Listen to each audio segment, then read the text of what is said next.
Vantage Point, a speaker series hosted by the Worldwide College of Business. My name is Manish Sharma. I'm the Dean of College of Business, and I want to welcome you to this exciting conversation. And I want to introduce you to our speakers for this event. Their story is definitely fascinating, and I don't want to give too much away, but it is an incredible story of a partnership that noticed a problem that existed in the world. The solution-minded pair used innovation and initiative to solve the problem themselves, rather than waiting for the market to provide a resolution. The result is a startup business with a product freshly launched to the market. I'm pleased to introduce first Mr. Terry Broussard. Welcome, Terry. Thank you for being here. Terry is a U.S. Air Force veteran and retired executive in healthcare industry, most recently having served as the Director of Product Development at Apex Innovations and now CEO at Spot2Night. Next is Sam Bruner, who's a Vice President at BlackRock. Go, Sam, a couple of $1 trillion under your belt, and co-founder of Spot2Night as well. As a certified investment management analyst, his portfolio extends across Louisiana, Alabama, Mississippi, and Arkansas.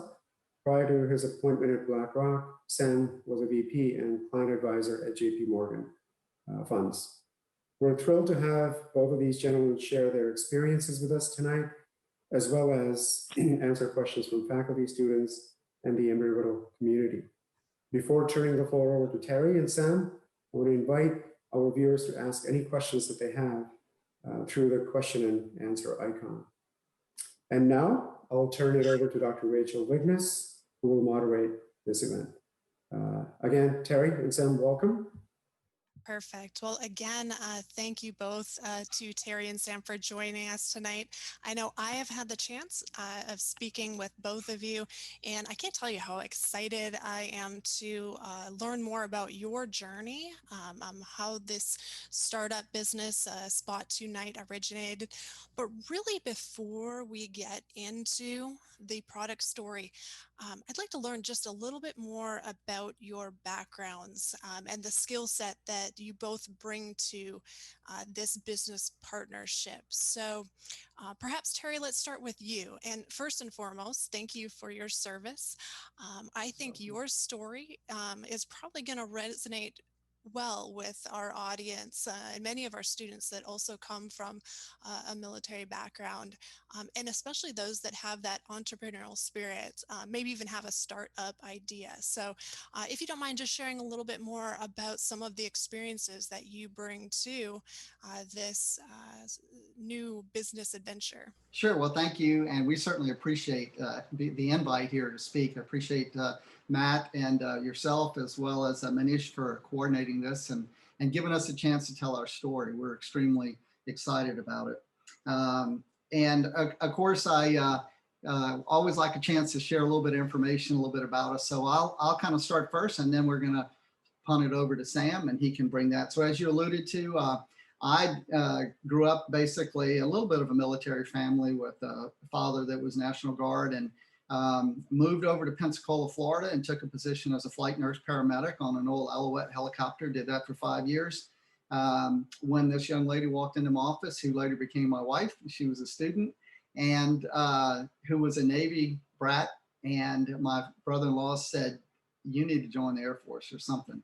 So next thing you know, my wife and I both walked in. I'm a nurse by trade with a Bachelor's of Science in Nursing from USL here in Lafayette, Louisiana. And from there, we just took off and had a great career, was blessed with a 21-year career retiring lieutenant colonel that took me around the globe, including some, 5 years in Europe and 108 days in Kuwait and things like that, as well as the 3 years in DC, a year in the Pentagon.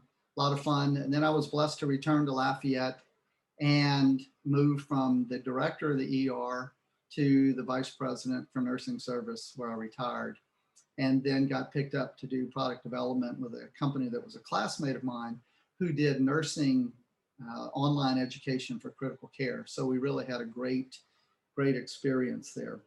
And I'll punt it over to Sam. He can share his experience, but in all transparency, I'll tell you, Sam is actually my son-in-law. So I tried to upgrade the business brains of the family by having Sam on board, right?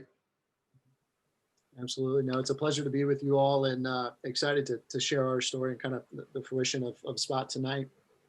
But by way of introduction, thank you very much for inviting us here. And I've had an opportunity to live in a couple of different places and work for some of the largest institutions, in the world. And I think that obviously leads to kind of some application and some ability to learn and adapt.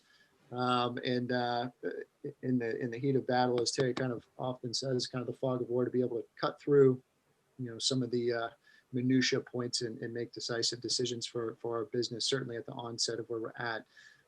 But I was originally born in Indiana, Indianapolis, grew up there, moved to Tallahassee, Florida, extended high school there, graduate of Florida State University, finance and accounting background, and actually spent a good amount of time with an internship going back up into Indianapolis, working for UBS, more focused on portfolio consultancy for some of their institutions in their institutional business.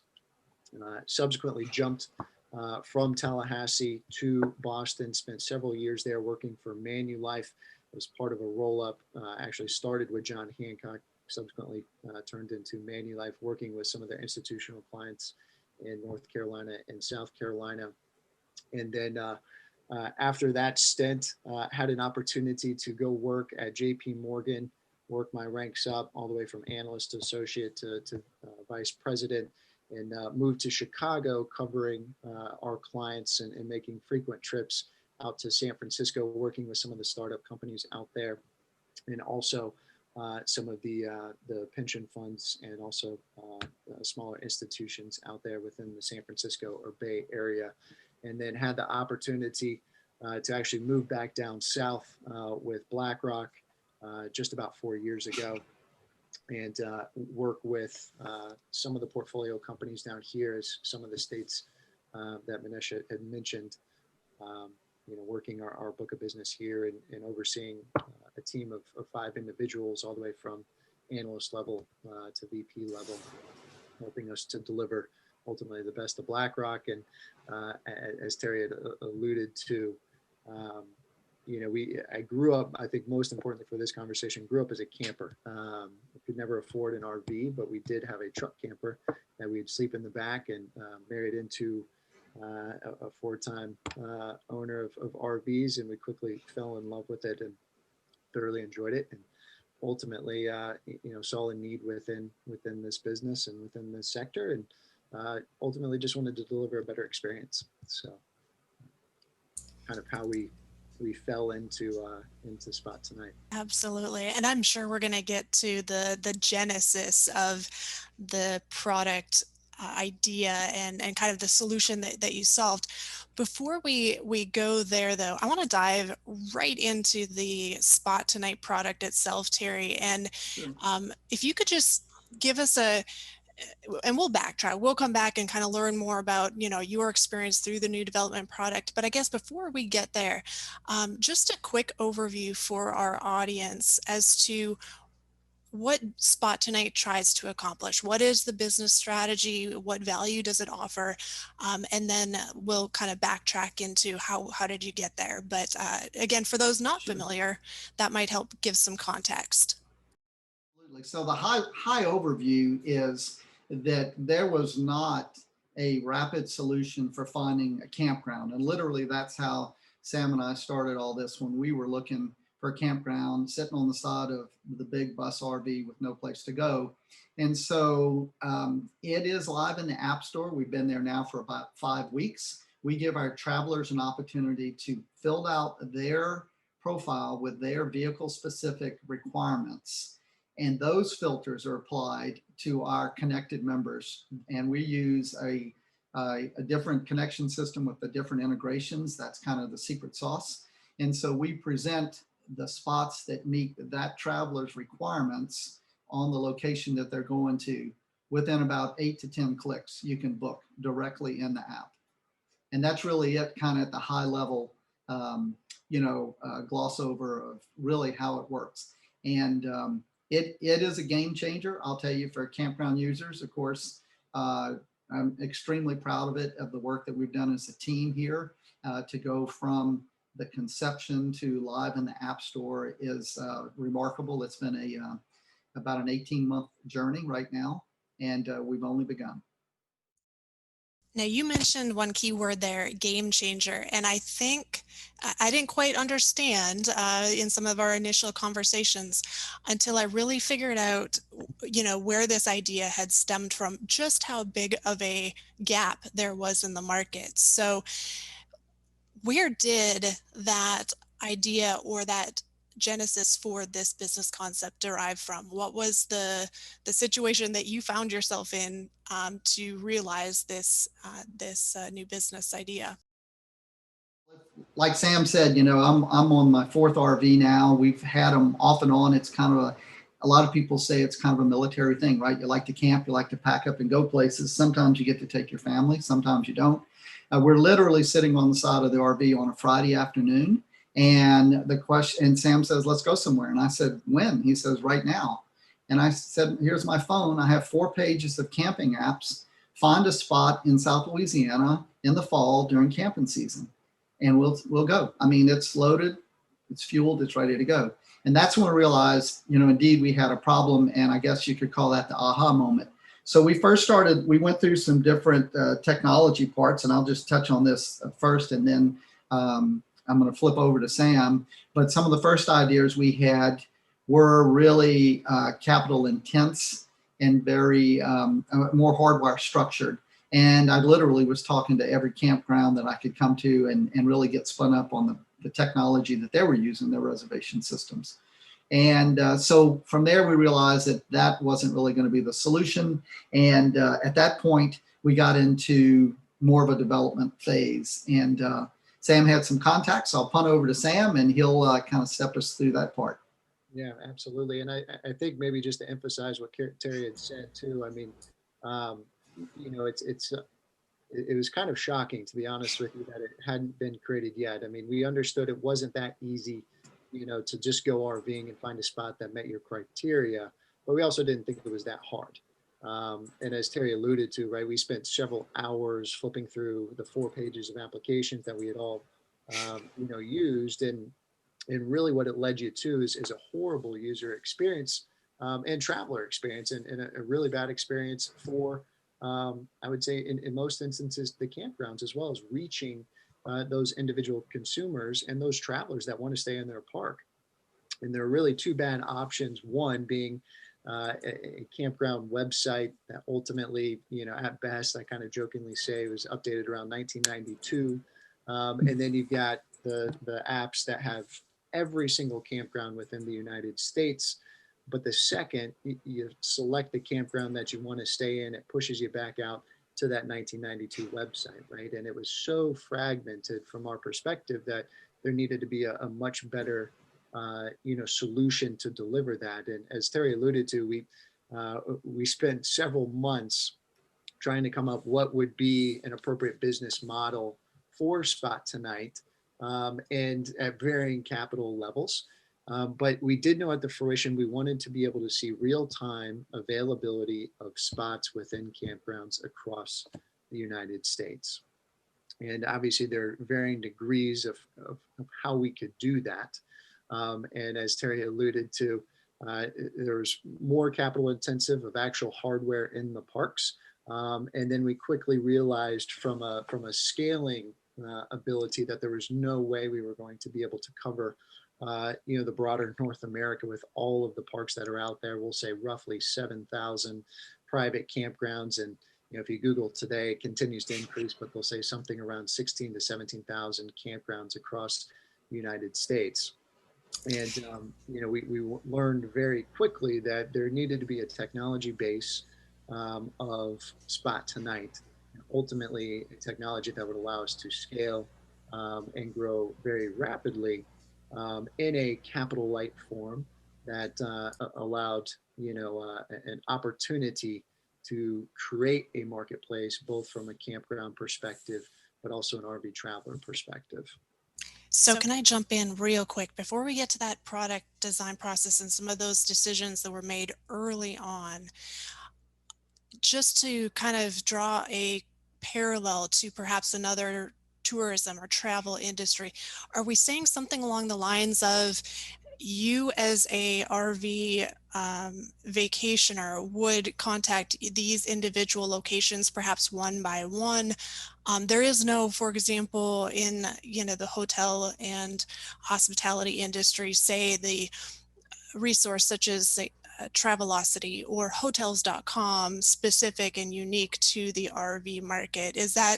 Did I capture that right? And that's really the problem that it sounds like you identified in terms of you needed to find a solution that would allow you an ability to see down the road what different accommodations were in fact available. Did I get that right?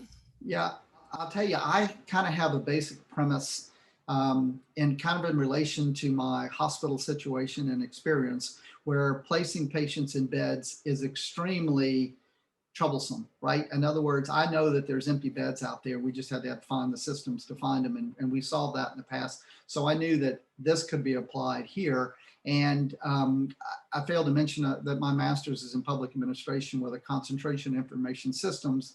But more importantly, I'm an amateur radio operator. So I'm all about beacons and technology and hardware. That's my passion. And I literally have a suitcase back here that was my first beta test that involved sensor technology, but it was too capital intensive and it was just not practical.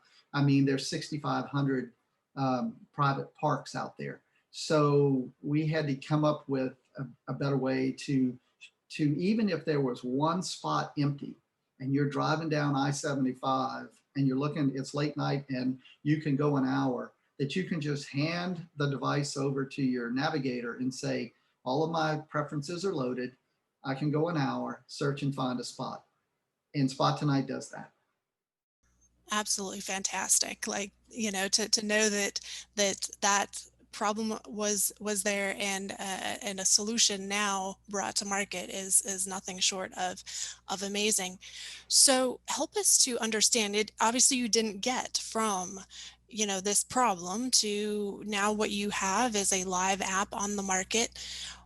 What were some of those initial conversations or design processes that were undertaken to kind of get this idea spun up and get some, I think, Sam, you touched on it to some extent, some of those initial planning, would this work? Would this not work? And that sort of thing. Just kind of curious, those initial stages, what did they look like for you? I think more than anything, Terry mentioned this as well, is we were able to build a really strong team.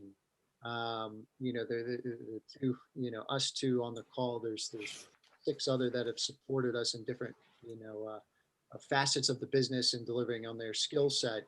But at the early onset of what the product design looked like, we had both been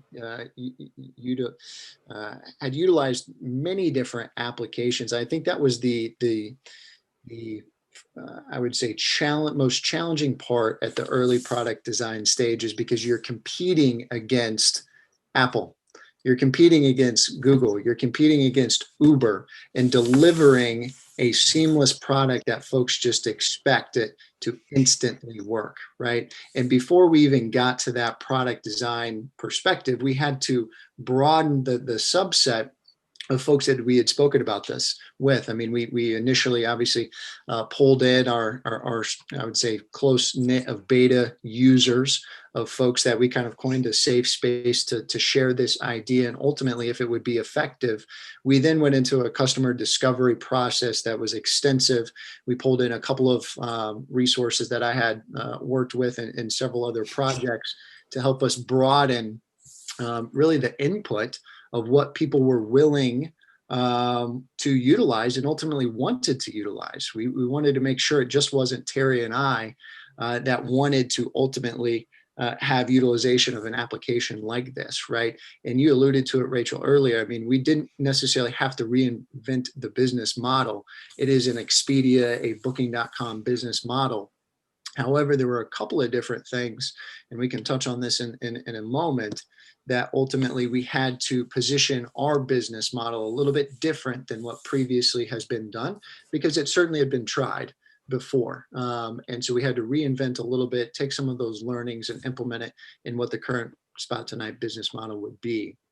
However, I think at the onset of that product design, the bar was set extraordinarily high, because, as I had mentioned, you're competing for some of the largest companies in the world, for that matter, and you have to deliver a really clean UI UX experience, while still understanding what your ultimate goal was. And our ultimate goal was to deliver a tool to campers by just a few clicks of the button, in a seamless process, so they could see ultimately what was available, and then have an enjoyable experience in doing so.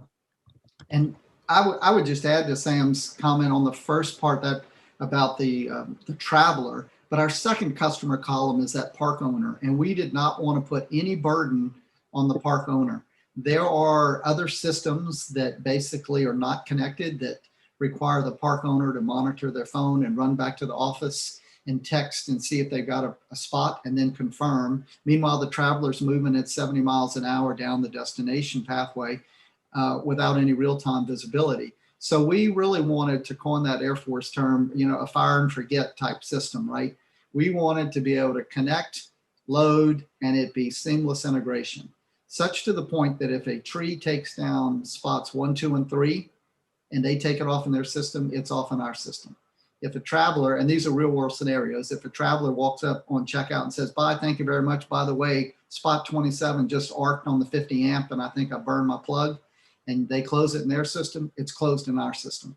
So it's fire and forget, real-time visibility, and that was the design goal as well. Easy for the camper and equally as easy for the park owner. Wonderful. Now we're getting some questions in the chat that are more so post-design and app related. So we'll get to those in a minute. But there was one question that touched more so on the earlier stages of the product development process, specific to some of the data or research that might have been used. And the question goes like this. Did you use any specific research methods to gather the data before starting the process? So where did some of this, Sam, you mentioned it, you didn't want it just to be a Terry and Sam idea, it needed to be grounded. What were some of those resources that you relied upon? We actually pulled in a consultant that I worked with, because I knew that this wasn't a subset. And it kind of goes back to my earlier comment. Not everyone is a Swiss Army knife, right? And this was an area that I knew in previous projects that I'd worked on that we needed someone of expertise. So we actually pulled in a consultant that we had vetted several different times and had worked on some pretty large products, or I should say projects, Navy, Krispy Kreme, different launches at varying levels of consumer-oriented solutions. And so through that customer discovery process, we actually polled nationwide. There was roughly about 500 in a controlled group, and we expanded that population as well with a closer group of several hundred within Facebook to help us arrive at ultimately what that product design would be. We ran through several iterations in terms of actual reviews of what needed to be implemented within the application process. But it was a subset of individuals that we knew, broadly speaking, that we wanted to get outside of our network of travelers that said, hey, it's a great idea. But ultimately, we needed to expand that nationwide to folks at varying levels and really develop, I would say, more than anything, a customer profile. And that's where we ended up. When we looked at the travelers that we were going to be engaging at, mostly affluent, educated, making north of $50,000, and have backgrounds within healthcare, technology, education. And so we knew kind of expectations of each one of those individuals of saying, okay, yes, this is a viable business model because we are going after a consumer that does have an ability for disposable income, and understanding that RVing is not an inexpensive hobby. And so there are expectations that come along with that. in what that product design looked like, from a UX perspective. I'm glad you mentioned that, because that was actually one of the questions both that came up earlier, but then also kind of in my thought process, having worked with the customer and trying to understand use and how they would navigate through this system. I'm assuming some of that initial conversation research was done, well before the app was developed. Tell us a little bit more about that UX design process and how it was tested once the app started to become a formation, and perhaps even some of the beta testing that was done on the app before the go live. I'll tell you, let's put a time hack on, because really, like I said, we started 18 months ago, pre-COVID, and the traveling population has significantly grown right now. All of the industry metrics will tell you that it's off the chart as far as sales. And when it was hard to get a spot 16, 18 months ago, it's exponentially harder now. And so, as Sam alluded to, the research led us to the first design. And I had I'm the traveler by heart. So I had a really good network of RVers by class. I knew what type my friends had, different Facebook groups. Sam had a great network of people that were into that experience and in a different age, right? Boomer and millennial. So it really helped, because what we didn't talk about was that shift in demographics from the older retired population to now the some 1.25 million full-time RVers that are in the younger subset that are working full-time out of their RV. So to that point, then we started with a beta set, and we did a pre-launch in the Apple Test Flight store in the fall, and people had it to play with it and break it. And we went through several different design iterations to where we're at now in the store, which is 1.0.7. And Sam might have some more to add in there. Yeah. Yeah, and what I would add to that is really kind of, we tried to work backwards with our team, meaning, what are we looking to deliver? We're able and want to deliver a booking sequence within 4 to 6 clicks. And why was that the expectation? Because that's the exact same that you can go and everyone can download Hotels Tonight or Expedia, and you got 4 to 6 clicks, you have your vacation booked. And so those were the expectations as to what that user experience was going to be from start to finish. And I would say, drawing it back to the demographic of our, I would say, our population, and obviously that's dynamically changing and has changed over the past 12 months with just the ability for folks to work remote. But we also approached it from, one, we have to create raving fans within the early users of Spot Tonight. And to do so, you had to create a wow experience. And, I would say, to be completely transparent, I think in our first iterations, we built the product too far along, opposed to helping a better UX experience or a guide path of showing folks what the wow experience would be. Because I would say also our largest demographic is going to be between 55 and 65 of who's going to be utilizing the app. And in most instances, you have one shot at making it work. And if it does not, you have to, it's a long path to regain that customer because of that, I would say, lackluster initial user experience. And so we had, I would say, probably 10 different iterations of what the user glide path would be, wireframed out, different click-throughs, but really took a lot of inspiration. It didn't look too far from the Uber application, right? It finds your location, you select when you need it, what type of car you need, and you hit find me a driver, right? And it ultimately delivers that. And it goes back to, those are the expectations, irregardless if you've got $1 billion budget or a several $100,000 budget on building the product out. But it was an exhaustive process. And I would say we have a phenomenal member of our team, Mike Perrone. He's the chief product officer for us. He's had several roles, design director for Oprah.com. And he's worked at varying firms. But ultimately does a wonderful job of taking what we're able to lay out for him and ultimately deliver that 4 to 6 clicks of ultimately from discovery to purchase within, I would say 30 seconds in some instances. So that was one of the, I would say, looking at our the previous applications that are still out there, and I would say in some instances competitors or the directories that are out there, is that there in some instances there's too much information. It's information overload, and that was part of the feedback that we had received in those earlier customer discoveries is don't stray too far away from what your core mission is, and your core mission is ultimately to show real-time availability and allow folks to take a trip there. So it was an exhaustive process, but we also had a tremendous amount of additional eyes on it as well. Yes, absolutely.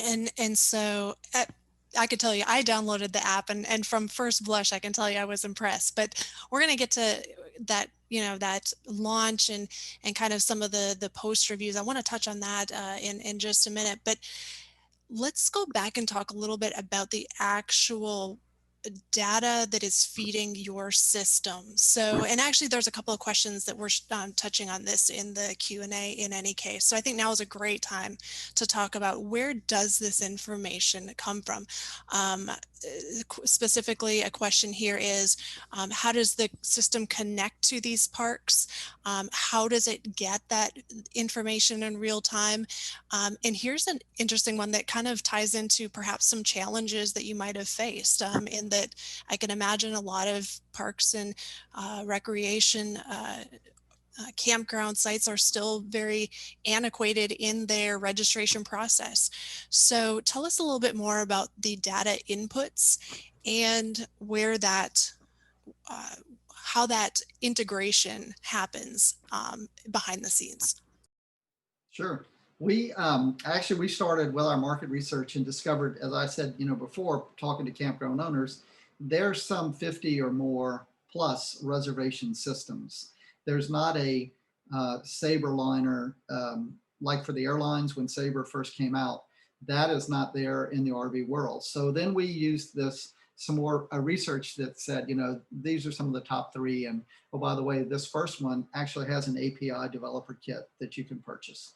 And so we program to that. Our coders write to the API level. And so we're talking direct to the data set that the parks are talking to.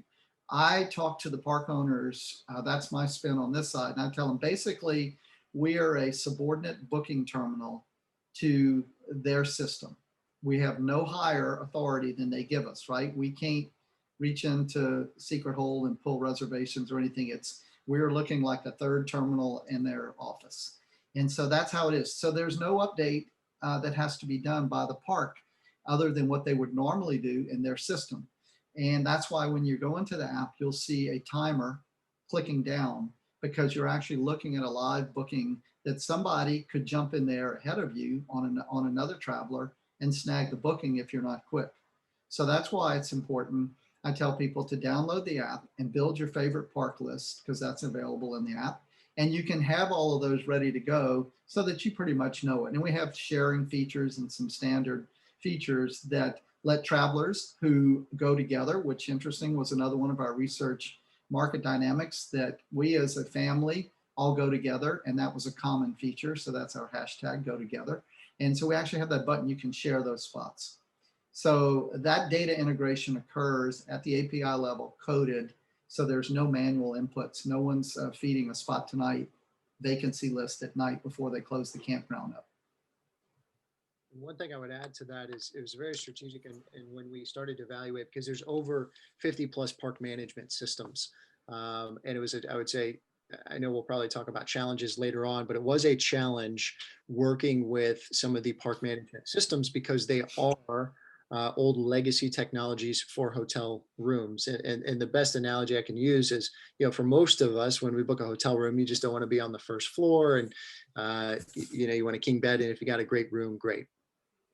But within the campground, there are 5 to 6 different variables that have to meet your core criteria for even to be able to select that spot, right? And so that integration between park management systems actually allows this to take place, where in most instances we've actually had to build alongside these park management systems to deliver exactly the characteristics that we need to deliver a uniformed experience, right? And how the marketplace right now, and it's been kind of an interesting kind of feedback loop, if you will, over the past month, is most folks just expect the inventory to be on there. They don't understand specifically what it takes to get the inventory there in the real-time booking, because each one of the park management systems in previous business models, you're only able to book with that particular park management system. And so when our kind of aggregation business model started, right, people don't necessarily say, hey, I want to stay with an RMS park. I doubt anybody on this call or any RVer actually knows RMS, but they're one of the leading providers of campground technology in North America. And so ultimately, it's been an interesting experience, because on our platform, although it's not forward facing and you don't see it, we're actually pulling from multiple platforms that we strategically, went after, if you will, and sought partnerships. And those being RMS, Checkfront, and NewBook for varying degrees. When we went through the process of reviewing their APIs, whether it be OTA, REST API, whether it's a culmination of the two, whether they're pushing or pulling data to us, and what's the easiest way ultimately to deliver that 4 clicks for a consumer, for a traveler to do it. So there's a lot of underlying structure to Spot Tonight that a whole lot of people you don't necessarily see just yet, but ultimately it was a process of selecting, really, I would say, just developing our team across the board, of selecting each one of those park management systems, so we could look forward after we're done with the first 3, we can move on to the next 10 and ultimately say, okay, we've had an understanding of what each one of these APIs look like, and have the ability to kind of, adapt, because we know that there hasn't been a system that's integrated like we have with these park management systems before, which is also going back to kind of customer discovery and what allowed us to continue to push on. I mean, it's validation at each one of those points that we continue to ask for credentials and inputs that are necessary for our experience that hasn't been done before. What Sam didn't fail to mention was the term Switzerland, because that's our coin, really, and Sam coined that term, that we really have to present as neutral party, because these are competitors, right? And so we are extremely respectful of that neutrality and protect trade secrets amongst all of these different competitors, because we want to continue our success for integrations as we grow into future integrations. And it's all about being that trusted business partner in those discussions. Yeah, so it almost appears as though you are serving as that middle man, or the middle vendor, partner is a better word probably, between those parks that have the reservation systems and the user who wants the aggregate of what's available in the market. Love it. And again, it's almost one of those aha moments, like, why hasn't this been, thought of earlier? But I love that you guys recognize this and was able to develop a product that could fit that solution. Let's talk and move into the actual launch, and as we get some time to devote to what does it look like now that this product has been taken to market. First, tell us a little bit more about your experience having worked with the Apple App Store, and it's our understanding that there's development in place for the Android version to go in the App Store there. So any lessons learned, any best practices, any challenges? You mentioned the word, Sam.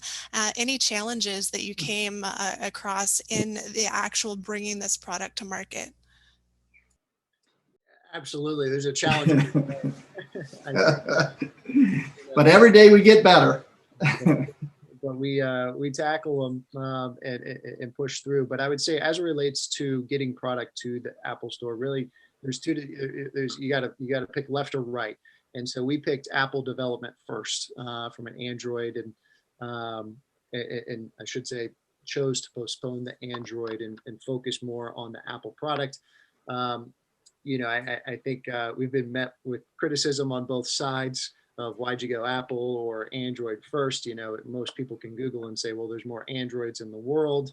You should have gone with that first, or what was the subset that drove you toward Apple? Our decision point was that Apple is more challenging to build that product from an iOS perspective versus an Android perspective for our team, right? I won't speak for obviously everybody. Everyone has different proficiency levels, but for our team, it made sense to go iOS first. And we kind of used, I would say, Agile to lay out, obviously, our sprints, and we kind of talk about them in 90-day sprints. But as it relates to the App Store, we're on 2-week sequences, and we tend to find that sequence of development allows us enough time to include features that we've taken from consumers, from travelers, and ultimately just delivering a better experience. But those 2-week sprints, I think, has allowed us to get in, when we're kind of talking about tactics or strategies as it relates to the launch. We were doing those 2-week sprints in test flight, which is kind of a secondary app development where you can have certain folks have access to your application. And so through that process, though, of submitting in test flight, you're actually getting also a pseudo approval from Apple on your product. And so keeping with that sequence, it allows us to keep a really fresh trail of those reviews and what's systematically changing in the process there, which I think ultimately has allowed us to appease Apple. In most instances, we've had several reviews where we've had to actually type in rebuttals on why we need certain information, just around consumer protection and data protection. And so, obviously that's at the forefront of not only Apple's system, but our system as well, and making sure that, we're taking that into consideration when building a product, and taking into consideration, making sure that the information that we are collecting is ultimately useful, and in turn building a better experience for our users and campgrounds, for that matter, the two-sided marketplace. Yeah, I think they have the App Store. It's my first experience dealing with the App Store. They have some pretty rigid guardrails, right? So we got asked a lot of questions about, like Sam said, about the user demographics. Well, it's very hard to place a camper into a senior community that's restricted to 55 and up if you don't have the age of the traveler. So that was an easy clarification for them. That was one of the typical of a question that they would ask. So, they're not all campers. So we have to be able to explain that into them. If the traveler's 55 or older, they can see that park in their search results. And so that was probably one of the best examples. And I would say, Rachel, to kind of answer your secondary question around the new product launch, what were some of the strategies that we employed. We were actually very advantageous and fortuitous, really. We were picked up early by some of the social media outlets. A couple of articles actually ran with us. And so we actually adapted because we just had a landing page for a website. It kind of outlined exactly what we were doing, but ultimately we did flip that because we increased our user traffic and visitor traffic on our website to actually start pre-registrations, which started to capture really our initial customer subset that has been so critical for us in the early months here of launch. And through that organic traffic, we accumulated about 6,000 pre-registered folks that I would believe in most instances about 98% of which are RVers. And so that was really kind of the start of what our product launch would look like, because that allowed us to lay out the strategy ultimately of how we were going to roll out the product to those initial 6,000 folks that heard of the idea and ultimately are ambassadors of our idea, right? And I think that's really, I would say, the critical point for us in terms of the new product launch is to build that ambassador for us, because we understand over the next several months, it's not going to necessarily be the experience immediately, but over the next 6 months, it will be. And so building that wow experience with those early adopters of our application, and ultimately the service, allowed us to deliver on the strategies of what we laid out. Now, specific to the strategies, though, we do focus heavily on digital marketing. Our name, I'd say main channel of such is Facebook. We do have a team as well, a digital marketing team that we deploy there, building out customer profiles, retargeting. And that's been a learning process, I think, for everybody, is how quickly and dynamically it has shifted. But the continuity within that Facebook channel, as Terry and I have experienced, I mean, the RV community is incredibly lively. The first thing you do is when you're going on a trip, you say you're going on a trip, you document your path, the stops that you're at, and then you get to the campground, you take a picture with your friends and family. And ultimately, all of that data, as we all know, is on Facebook, and it allows us to really hone in on specifically who our demographic would be. And that allows us to really come up with, okay, on a weekly basis, what are some of the KPIs? What are some of the key results that we're looking for that kind of drive us down in what that new product launch would look like? And I would say it continues. We're still in the product launch phase. I would say we really about a month ago put it in the App Store. So it's really still coming to fruition as we speak today. You couldn't be more correct, and you are starting to talk my language when you start to mention all these different marketing terms and the customer experience and the customer journey. I love that. That could be a whole nother conversation for another day. I don't know that we have enough to get into the whole marketing strategy in the next 10 or so minutes that we have here together. With that said, you did mention the business model and the strategy. So let's focus there for one moment. What does success look like in terms of some of those key performance indicators that you might be measuring? And then maybe from if you don't mind sharing to what extent, again, I'll leave it to your purview, but tell us a little bit more about the resources used to start the organization. Was it external funded? And where do we see this moving towards in terms of a revenue generating system? Some strategy there, if you don't mind. I think before we jump into the KPIs, I think what's most important, and folks, and KPIs are obviously critical, but I think what's most important is the objective of what we're trying to achieve, and then back into the key results that we need to achieve to then subsequently get to the key performance indicators that everybody wants to see from a business vantage point. And so, and I would say keeping it at a very high level, as an example, I think most folks on this call would say, well, they want as many reservations as they want, right? Well, that is our objective, right? To continually increase reservations on the broader Spot Tonight platform. Now, how do we back into, okay, that increased reservation bucket? Well, it's okay. We need to target individual RV travelers, put a unit number for that. We'll say 50,000 within the first quarter. And then ultimately, how do we continue to increase those reservations? It backs into what is that user experience, learning from those users that are in the application. Where are they going? Where are they stopping? Why are they stopping?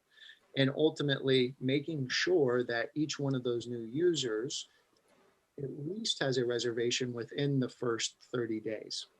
And we kind of pick that 30-day marker as saying, because it is a new product, you do have an opportunity to search across the United States at the connected parks and allow a little bit of planning. And if we're able to capitalize on at least 50% of those new users actually utilizing the tool, then we think that we are, in essence, creating raving fans. Now, just as that example, increasing reservations, right? There's 3 different levels that went into what that overall looks like. And then it backs into what our day-to-day is. Ultimately, our business model right now is built on a convenience fee. And I think this is critical when we go back to kind of that wow moment that you expressed, Rachel, of why hasn't this been done before? I think on two fronts. One, we talked a little bit about the technologies from a park management perspective. They just haven't been there.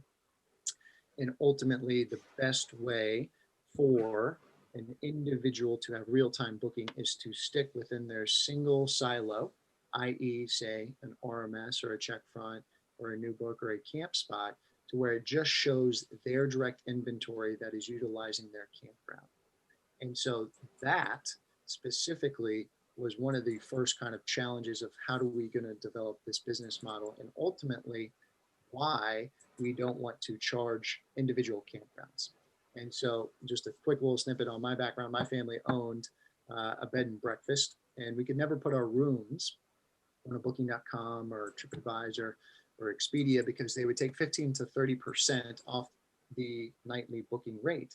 And margins just don't support that in some of the small businesses from an inventory perspective. And that same exact principle applies to campgrounds. So we don't charge a single cent to the campgrounds, and obviously that has led us to adoption within the campground space, because ultimately we are providing a marketplace and we are providing customers.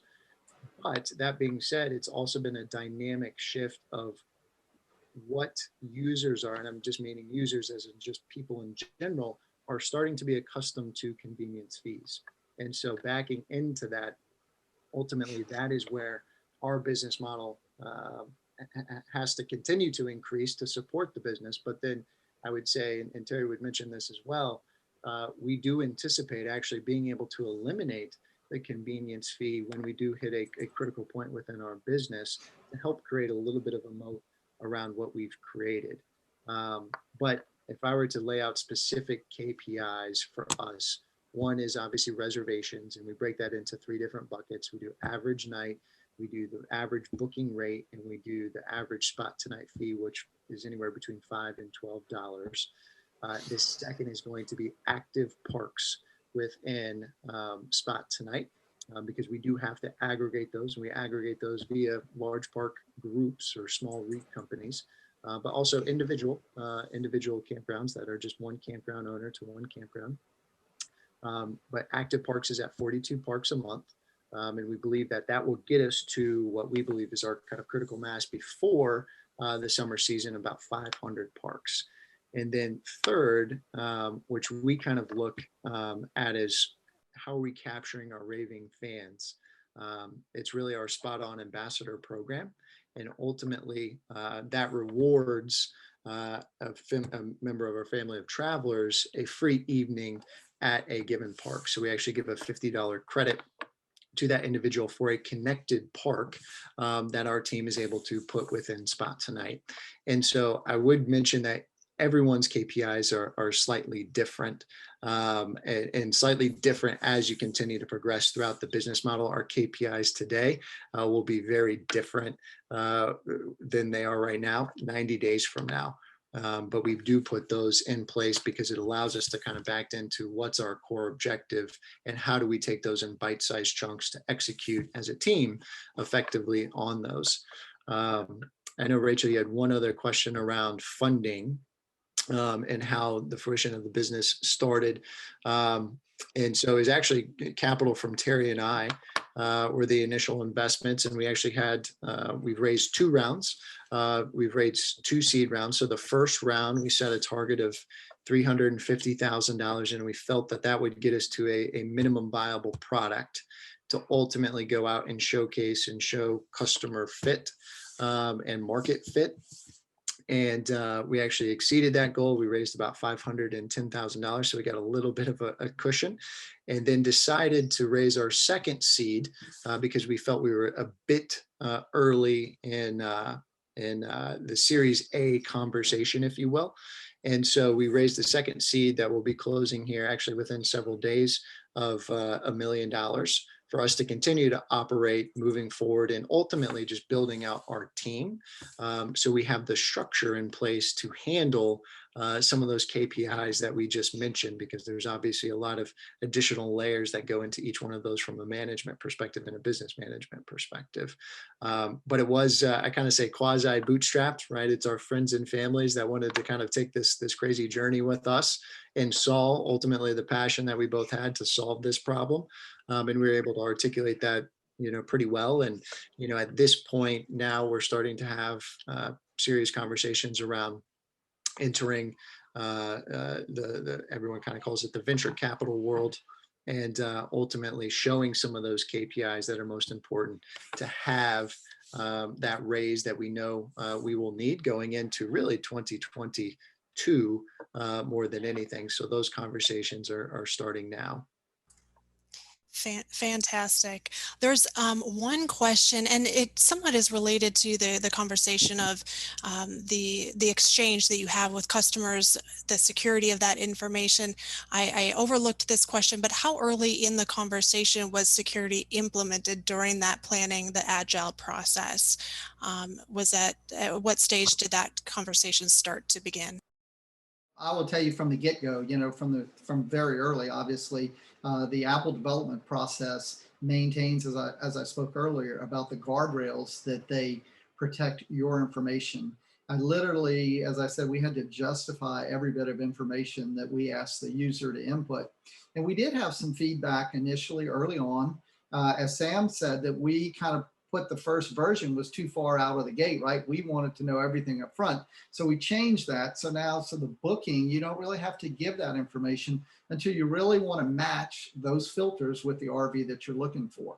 So we're not capturing that data. We are giving people an upfront chance to look at campgrounds and see that before they have to input anything about them. And so I think with regard, a lot of kudos to the Apple team there for doing that. And the questions to us, once you develop in their basic guardrails, were pretty simple and easy to justify as far as why we needed to know that. It was pretty logical. I think they had the aha moment right there. The finance side, we're an integrated partner with Stripe, so we don't store credit card information or anything like that. We pass tokens to the integrations, and the APIs. We're accustomed to that.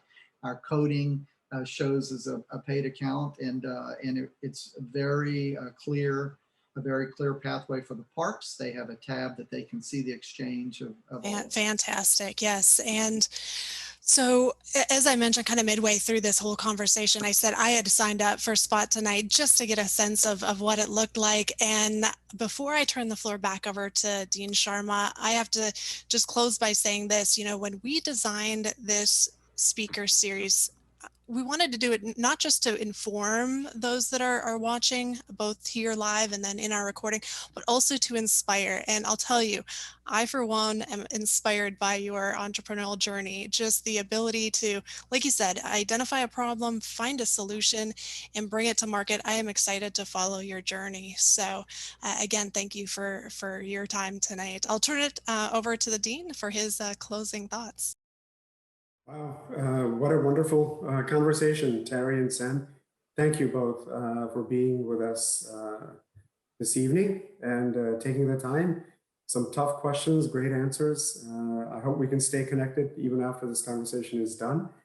Your journey in launching Spot tonight, fascinating, like Rachel said, inspiring to all of us. And I hope it inspires listeners and our students who can watch it later to say that when you see a problem, you can actually, instead of either observing it or either just lamenting the problem, actually go ahead and find a solution for it. So you guys have done that.